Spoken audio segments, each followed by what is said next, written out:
Tinamaan na naman kita ng bagyo. Asing nunyan, bako sa nang basta-bastang bagyo, kundi super bagyo.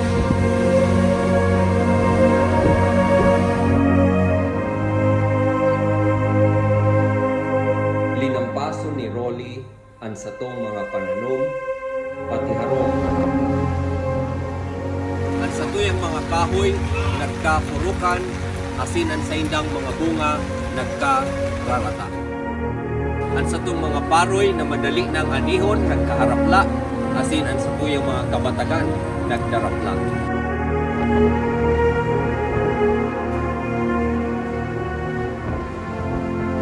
Ang atok kag satong mga harong nagkaharaklas, asin ang bintana nagkabaraklas.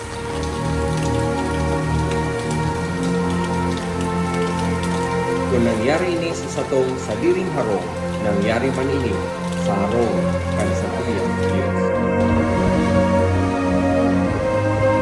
Huli pa siya ng mga tao, nagsasapot man siya kan mga kasakitan na inaagihan kan mga tao.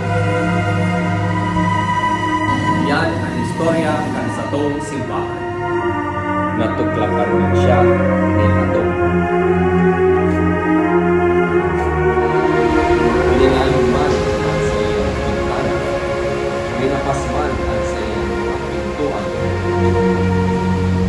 nagdalig man ang mga tubig sa iyong altar. Ang pagmakulog ka sa satong mga harong, siniman sa pagmakulog ka sa iyong altar. May hinigigan tayo, may mahali. Ayos ka ang mga gamit, iniirahay ka ang mga tao. Mahalaga ang harong kan tao, mahalaga man ang harong kan Diyos. Di kita mawaranin paglaon, may mga bagay na nagpadanay sa satuya, daw ano pa man ang bagyo ang pagtulog. Siring kayan katusok ng satuyang pagtulog, day napupukan kan duros, day natatanyo